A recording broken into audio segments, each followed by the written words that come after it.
David Mundy seemed to have scans earlier in the week, and he's not in the warm-up out there. Is there any concern? Yeah, I don't think he'll play. He won't play? Only joking, mate. He's going to play. Yeah, no, he's got some...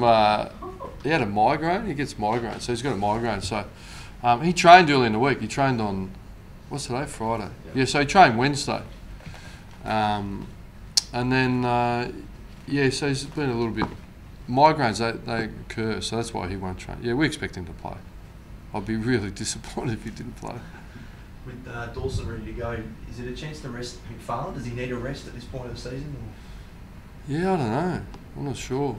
We'll get through training, see how it all goes, and I need a rest. I can't have one, so... yeah, no, we manage him pretty well. Ross, on the injury, on the team yesterday, it said groin... Squad, for, yeah. Injury list, Fyfe. Yeah. Is that a concern more than this week for Fyfe? Yeah, it might be. Yeah, but we're treating it as 1 week, and obviously if it doesn't come up next week, then it'll be a 2-week injury.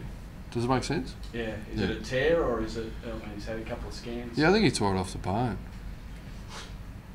But he's pretty tough. No, well, I just think it's a groin. The doctors walk in and say, got his groin, he's a bit sore, we need to build his strength up. Well, hopefully it's 1 week, could be longer. I go, no worries. Get to work, and hopefully I'm a happy coach next week. Because obviously I would love him available, it's a concern. So the headlines were inaccurate, we're not resting him. He's actually got a legitimate injury. So it doesn't have anything to do with the call? No, I didn't say it did, no, it's not. Yeah, I think it'd be a good story, wouldn't it? Like, copped a cork, he's still missing 3 weeks later, but that's not the situation. The situation is he's got a bit of a groin, we're going to build his strength, we're not resting him. Hopefully it's 1 week.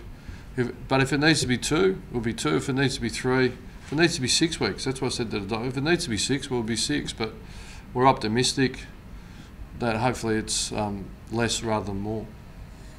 What's the instruction made to Matt Taylor this week?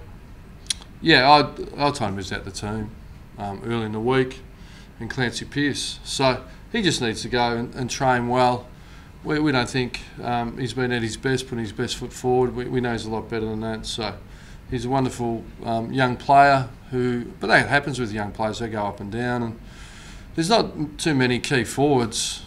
I mean, the earliest draft picks take time. We see that, let alone he's ahead of schedule really as a rookie list player, 196 in his his 3rd year or whatever it is, 2nd year. I can't remember. I think it's his 3rd year. So yeah, no, he's going really well, but it's not unexpected. We'd prefer it didn't happen, but it has happened. So. And Ross Clancy's been omitted. It's not his shoulder. Clancy Pearce. The reason for his omission. It's nothing to do with his shoulder. No, he was omitted on form. Are you going to keep with the 3 tools, just change the personnel, or are you looking... We're not sure yet. We've got to get through training. We've got a few, as you've identified, a few issues to work through, and it's certainly not finalised. You know, how do we keep height, who comes in, who doesn't. So, look, we're playing a very talented team, a very good team. And I spoke to our group, like they were flying, and then I was at the Collingwood game when they lost Mumford, Davis and Patfull. It's pretty hard to replace key defenders in a ruckman. So Davis is back, Patfull's back, and, you know, there's pick 1s and 2s everywhere, 4-year players running around in midfield. You know, Whitfield, Scully, Griffin, they got Ward. They're a pretty potent team, you know, McCarthy up forward and some great running backs. So we're under no illusions. I think for all of us to understand, this is going to be a really tough game. Will you unleash a debutant this weekend? You named the 3 in the squad of 25. Yeah, it's more likely than unlikely. So, but again, we've just got to get our whole mix. Because if Mundy didn't come up, well, that would change the mix. So, yeah, we're going to have a good look at it. Yeah, it's more likely. Could you tell us a name that you would think more likely will play? No, it'll come out of Langdon, Blakely or Weller. Yeah. Ross, what have you made of the progression of those 3 boys? They've come on pretty quickly since coming into the system. Yeah, they've been good. It speaks volumes to their character and their work ethic. They've really grown, and they've impacted the waffle more than any of our other first-year players have in my time here. So it's really pleasing. They can all really run, and they've got good speed. Connor's a bit different. He's a real inside mid, big mid, But, you know, Langdon and Weller are sort of great runners and speed. And so, yeah, we're really pleased with what they've been able to do since they've come in. And I know it's early doors, but is it potentially one of those drafts that you look back on and think, geez, we really got that right? That's not something I think about. I hope you're right, though. I hope you're right, because there's not a football program in the world that's a panacea for poor recruiting. So, yeah, we're pretty confident that we're getting the right ones in, but time will tell. How have you gone working on the ball movement stuff you talked about post-match, given the weather this week? No, the weather's been fine. It was dry on Wednesday.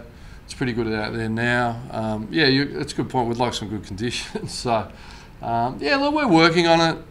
We're certainly running over the top of the ground. Last week there was options everywhere. We've just got to free ourselves up a little bit and take them. So, yeah, I don't think it's too far away. There's some signs. And look, there's some critical ball movement late in the game against Richmond where we scored, you know, and moved the ball in a manner that we should have. So, yeah, there's some good signs there. We're pretty confident we can turn it around. Thanks, guys. Just so one last one, Ross. Adam Goods, any plans for any tributes? I know Richmond's wearing a jumper. Are you guys doing anything like that? Or? Yeah, I'm not sure. I think every club's been liaising with the AFL, and what's starting to come out is some collective key messaging, isn't there? That we're on the same page. But if you boil it down really simply, the whole industry is really disappointed. The legs this has got, and at the end of the day, there's no ambiguity anymore. If there's been ambiguity, which I don't think there has been, but any supporter of any club that rolls up and thinks, Adam thinks the booing is about his football, clearly Adam doesn't feel that, and my interpretation is it's not about his football. So there is no ambiguity, and I really like what Chris Scott said. So from here, if you continue to boo Adam Goods, well, you're a racist and you're a bigot. And that would take this country back to the White Australia policy in 1967. So, and Adam Goods is a good friend of mine. I've coached him. I really respect him. He's a great person. So, ignorance is no excuse, and the message is strong for the AFL. We've been a first mover in equality for young Indigenous men and an opportunity to express themselves and become role models. So it's offensive what's occurring, and it's wrong. Have you spoken to Adam? I think my personal conversations are irrelevant to what I've just stated.